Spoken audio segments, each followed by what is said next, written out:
Good morning, everyone. Welcome to Activities for People Living at Home with Dementia. We are proud to offer this series with funding from the Area Agency on Aging and the United Way of Tarrant County. These programs are recorded and are made available for viewing through a YouTube channel for future use. I am Martha Brown, your host for today's activities. Peggy Spear is with us today from the Amon Carter Museum of American Art. She's bringing us the thought of green in art. And Peggy, I want to see what you have that is green today. Take it away. Hey, Peggy. Yes. When I saw green, I can only think of the Muppet Show that says, Kermit says, it's not easy being green. I haven't thought of that in so long. Yes. It might not be easy being green, but we're going to look at some beautiful green where it looks pretty easy. All right. So green, a couple of years, gosh, we've been doing this for almost 2 years, gang. Last year we did, tried to do St. Patrick's Day, and surprisingly we had like no pictures of parades, or we had a picture of a priest, and that was about as like Irish as we got. So for St. Patrick's Day this year, which is tomorrow, we're going a little more abstract, and we're going to just go green. And so I've selected some artworks from our collection that have a lot of green, and in this instance this one has a lot of blue.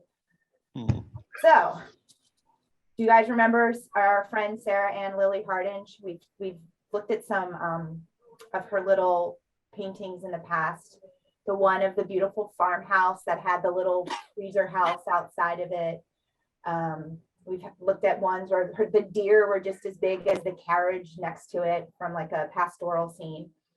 So here is another scene, Greenwood Waterfalls from 1 mile from Pleasant Grove, Texas, which, dude, this is like so vague. This is like outside Seguin in San Antonio area is where Sarah and Lily Hardinge was living. And Pleasant Grove, this was kind of an interesting tidbit I found in our files. Pleasant Grove is kind of the generic name for a new settlement in Texas. That was like at the time when new neighborhoods are being, or towns are being settled, people just generically refer to them as Pleasant Grove. And if you were to Google Pleasant Grove, Texas, there's like some place that pops up near Dallas. This is not that place. This is by Seguin off the Guadalupe River. Okay. And so what do you see? I see. Waterfall. I would not picture this in Texas when I see it. Not at all. Where would you name it if not Pleasant Grove? Where would you name it? I would name it probably maybe in New York or someplace where there's a lot of water. Mm-hmm. Maybe there's a lot of water back in 1853 than there is now. I bet there was. Mm-hmm. Does it feel peaceful? Does it feel kind of chaotic? Does it feel almost idealized? What are you picking up from this? I think it's very peaceful. But yeah. Tell her what you think. I agree. What do you think of this? I would place it into Florida. Oh, Hans would place it in Florida. Ooh. Yeah. Yeah. He's almost kind of, I mean, like they're not, but they kind of look like a palm tree at first glance, just because of the really long trunks with nothing up until the top. So it does have that tropical feel to it. You're very right. Yeah, I thought they were palm trees. I did too. Yeah, I did too first. I was wondering how the trees could grow in the water. Yeah, isn't that interesting? Well, maybe this is a seasonal thing, and the trees were growing in the dirt while the creek was down, the river was down. It's probably a flooding season. Yeah. Flooding season, yeah. Yeah. Not snow melt, but flooding season, right? Right. And Texas is not snow melt, but a lot of rain. A lot of rain, yeah. A lot of rain, yeah. And if it's along Guadalupe, there's a lot of flooding during rainy season. It's funny that you said that there were blue in it, Peggy. I only see green. Even the water to me is green. Yeah. Well, it's blue-green. Like a blue dark, green. yeah, or dark green, Yeah. Yeah, I mean, you're right. when I first looked at it, I'll the look green at jumped out at me beautiful before picture. the blue, but that you're right. The blue really is just like a shade of green. Mm. Yeah. And you can see over here, if you get your binoculars out, we've got a little. Little house. Yeah. Yeah. We were just talking about that. Yeah. Oh, So, man, if it's flooding season, this house is, ooh, they're living dangerously if their house is this That's close right. to the water. You can see it kind of creeps Yeah. back there. Oh, But my these are some of the, first views of this area of Texas Mm-hmm. that are being recorded. So there aren't a lot of people, or, there isn't much that had been documented up to this point in this type of manner. So this is a watercolor that she painted, and it's on the whole thing itself is 6x8. oh, that's small. Yeah. And in the past, we've looked at her when we've seen some of her watercolors, she's using them as postcards, or she's just kind of making her a visual diary of where she is in Texas. Okay. When they came down, a story about her, which some of you might remember. They came down from, I want to say Boston area, to claim land that her brother, when he died, she inherited, but then they couldn't really find the land. And then she ended up having 3 babies. And so then they were in Texas for a lot longer than they had planned. But they did end up going back up north after a while. So can you imagine coming from Boston to someplace down, Seguin, San Antonio area? Totally Yeah. different. No. Well, basically, now that you put this in more context, we've been down what was the river we did floating down the Guadalupe?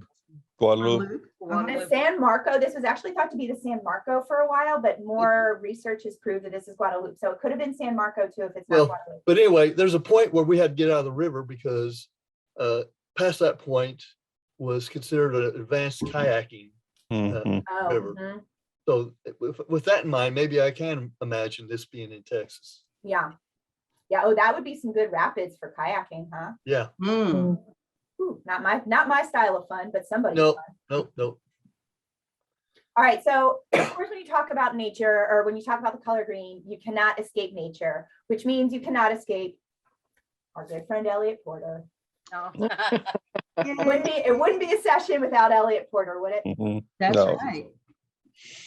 So this is pretty typical of the landscape photographs we're seeing of Elliott Porter. This is particularly, this particular photograph was taken in the Great Smoky Mountains National Park.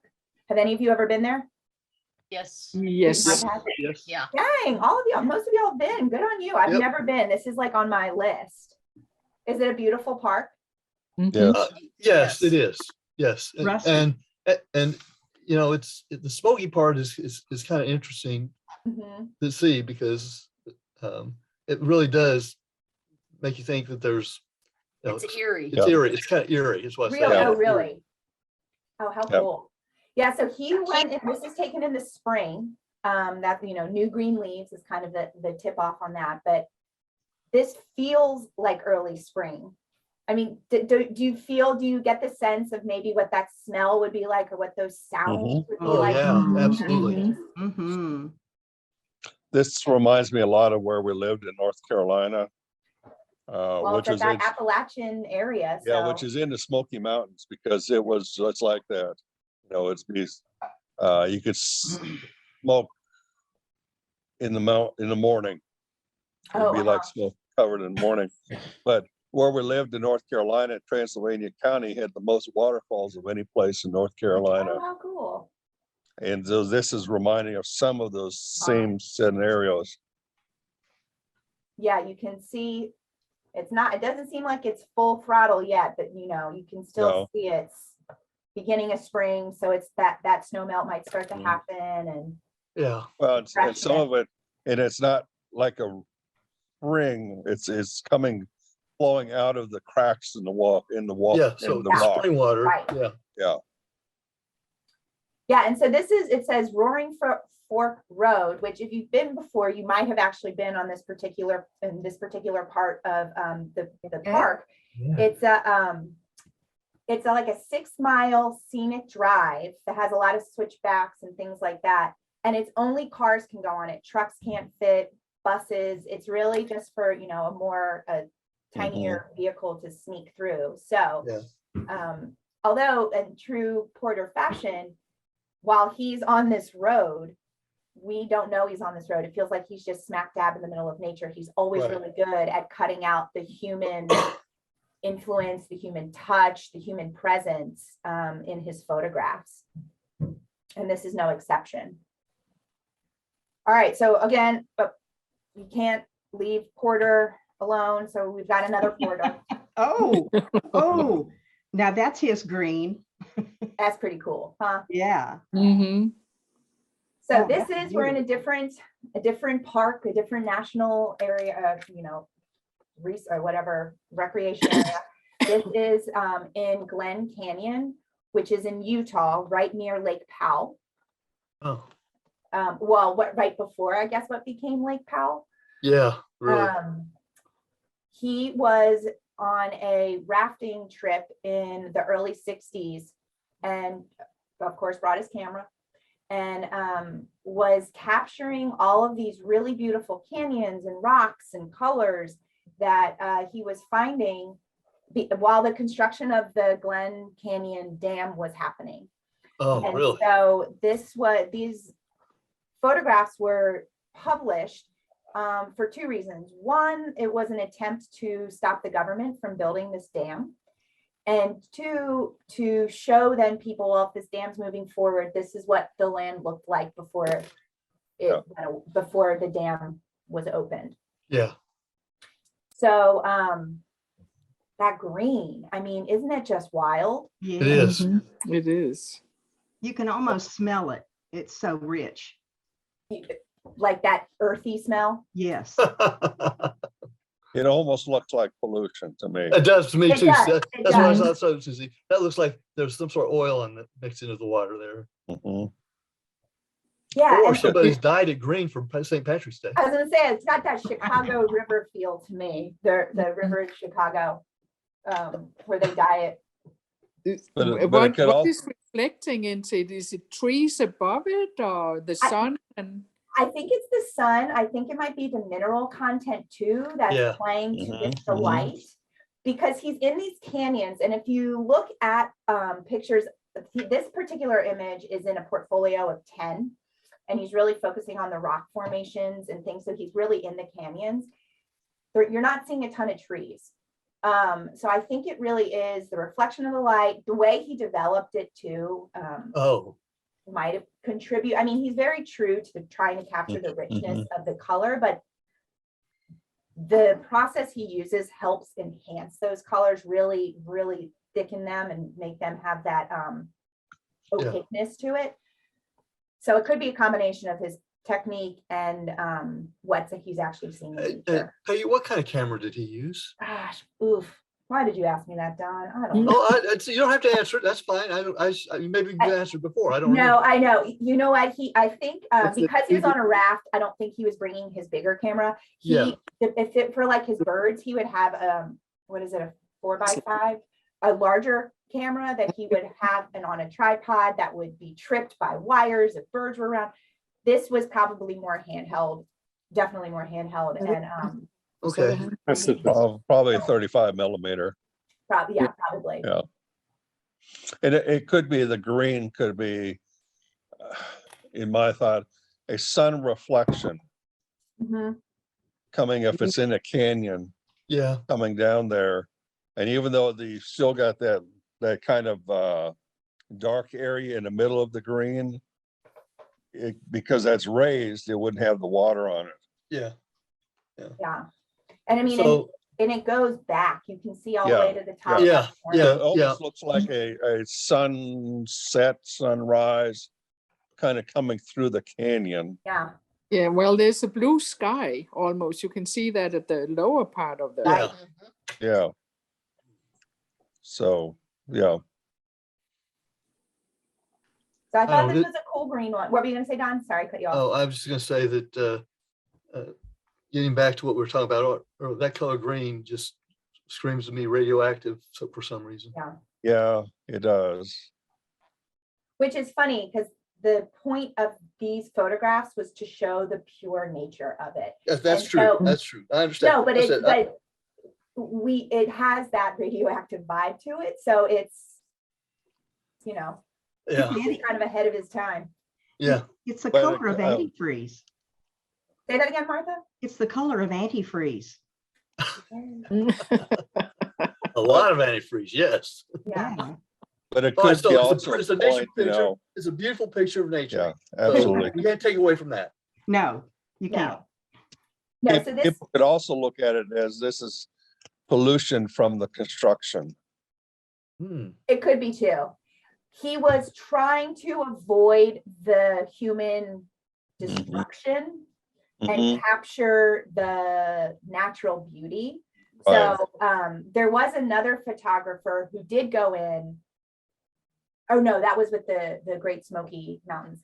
There was another photographer who was doing work at the same time, showing these, you know, indigenous lands that are just being destroyed by humans. Oh, So, you know, there's a lot of things. I mean, and this is in the 60s too. So there's a lot of things happening, you know, with yeah. environmental awareness Mhm. and movement and national parks being more respected and things like that. So there was a lot at play, and he was known for the Sierra Club. Really, I think it was the Sierra Club with this particular portfolio was really interested in trying to, you know, advocate for preserving our lands. Let's not put a dam. So that he worked multiple times in his career with advocacy organizations that were trying to stop the destruction of the earth. Okay, Peggy. Yeah. Did you say what he was documenting this for? Was it for some dam It project? started off just as something, he was on a rafting trip and was just capturing beautiful Yeah. photographs. And then it turned into more to that when he showed people his photographs. They were published then with an agenda to influence the government. Okay. Which it didn't necessarily for this project, but it did slow down these types of projects Yeah. in the country. Okay. Not this single-handedly, but this was part of the larger picture of the government slowing down some of these dam projects and things like that. Wow. All right, now we're That's like powerful. totally switching gears Ooh. and we're going totally abstract. Oh, abstract. I'm gonna take you from beautiful reality to something totally out of this world. Oh, that hurts. Not loving it, Martha? No. Anyone else loving this? You know, it's a nice color palette that he's using. I mean, it's abstract, so you're supposed to you make of it what you think it is. Yeah. Oh, To me, it looks like the bottom there where all those black strands are. That looks like somebody's hair or something's hair. Oh, how funny. Yeah. I don't understand how you can get a green hornet if it's supposed to be an insect. I don't. It's- No. I have like so little to say about this artwork, you guys, but I just thought green was in the title. I was expecting something natural when I was going to open up the image, and this is what I got. I was like, well, I'm taking my friends for a ride now. So I threw it in.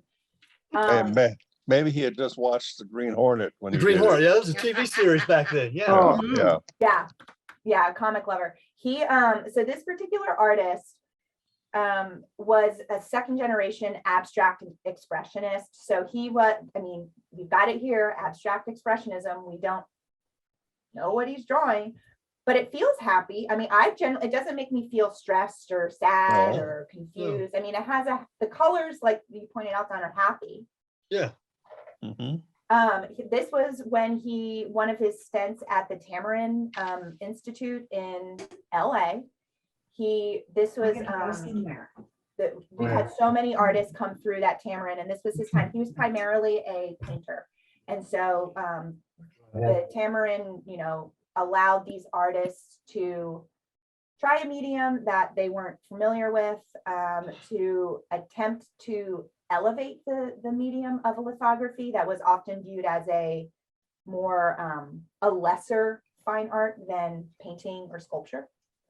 It almost looks like something from Dr. Seuss. That's what I was just gonna say, Steve. It's Dr. Seuss colors. Yeah, well, It is. with that little hat and the things and kind of the like one of the green, like the Grinch or something, the Mhm. arm, you know, almost a Dr. Seuss type of. Yeah, Anyway, this will be more on the order of the Grinch, I think. The Grinch. Bye, Steve. No, by Roger and Marianne. Oh, Okay. bye, friends. I'm Bye-bye. staying with you today. I'm staying with you today. I was like, Oh, oh my gosh, is goodness. it already almost 11? My Lord. No, I don't have my other session for another couple of weeks because of Oh, okay. You're on spring break too. the 5th Wednesday of the month. Okay. Yeah. Yeah, so this is, I could not find anything about it. This is from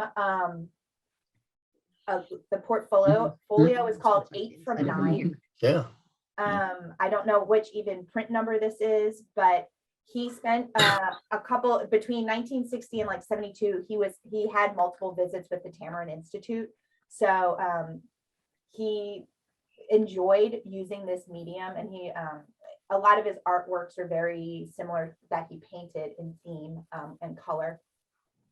And so he was from Philly, enlisted in World War II. When he came back, he moved to San Francisco, met his wife, then moved back to New York after his wife's mom passed away, and then stayed in New York the rest of his life. So he was going back to California then for these residencies at the Tamarind. So this is just a weird green one that I thought, why not? Sure. Yeah. One more, and this is another abstract one, but it's Oh. the colors of the Irish flag. So I thought we'll just throw it in. Oh yeah, That's happy. it Yeah. is. It kind of Yetta, I don't know. I'm trying to gauge Yetta's feel. I know she has mixed emotions about these. I just do not care for abstract. Man, one of these days I'm gonna find one. This is a challenge for me now. Challenge accepted. you got to think about this, Yetta.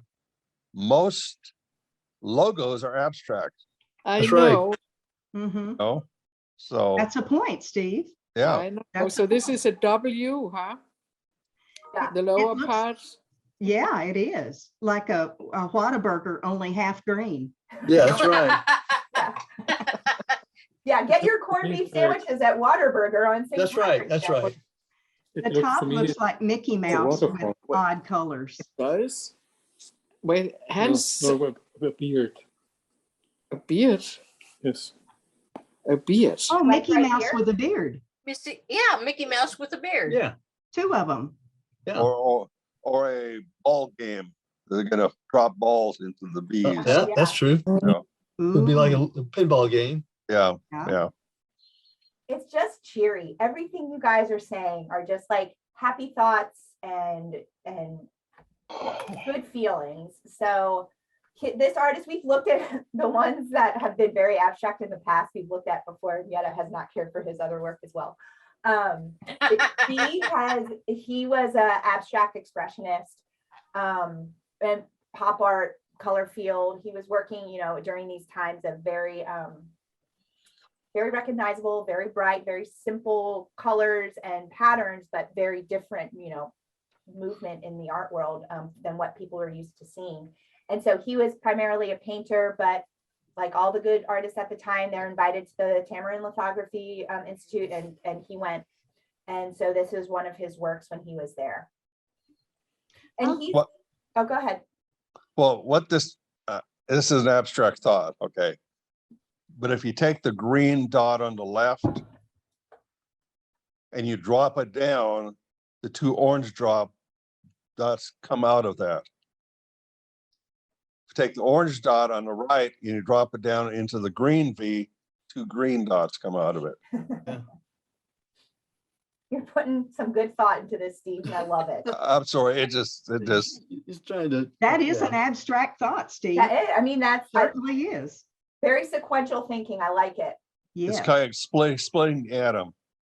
Well, can I say to you what Frank Stella is an American artist that I adore his work. He was in color field abstract. You would recognize his work. He literally just painted lines and circles. I mean, his work is very beautiful and just a almost very simple and pure way. And this is what he says about abstract art, which is George Sugarman was in this mindset. What you see is what you see. That's right. I get that. That's So, right. Steve, I I love like going this with Mickey theory Mouse. of, yeah. But what you see is what you see. There's nothing more than what we see. This is it. Yeah. So just circles and V's. The circles and V's and color, and it feels balanced. It doesn't feel You weighted know, one way or It is the other. balanced, yes. Yeah. So anyway, those are our green images for today. Okay. All right. Kind of Well, a thank random you, ride, but I'm glad. we Peggy, learned y'all. those are great. I'm glad Yes. you like. Next week we're back with spring, so I have a feeling we'll be seeing Elliot Porter again. Okay, oh, that's fine with me. That's, you know, he's Yeah, we great. like that. We'll Yeah. see what we can drum up from Elliot Porter, but yeah, we'll be back next week with spring. So have a good St. Patrick's Day and spring break if you're enjoying your spring break, and I'll Yes. see y'all next week. All right. Thank Thank you, you, Peggy. Peggy. Bye-bye. Thank you very much. Bye. Great. Thank you, Peggy. Well, let's take a look and see what's coming up before we go to Fifth Street Cafe. Are y'all sharing screen with me? Yes. Yes. Okay. I'm doing Jeopardy at 11:30 and 1:30 today. Okay. And tomorrow, drum roll, TCU Frog Bingo All at right. 10:30 and 11:30. And at 1:30 tomorrow, we're doing a replay of the Texas A&M presentation. Okay. If you Okay. wanted to hear that again, you're welcome to come on and shine. I don't remember that. They were That's- doing a project about The research caregivers, project. Oh, okay. Okay. Okay. Yeah. Yeah. and they were wanting people to Yes. sign up. Yes. Because Gail Yeah. had finally, I think it was just this week that she Yeah. finally sent out the information. Yes. Yeah. That's Yeah. right. That's That's Yeah. right. And we're going to stop the recording here.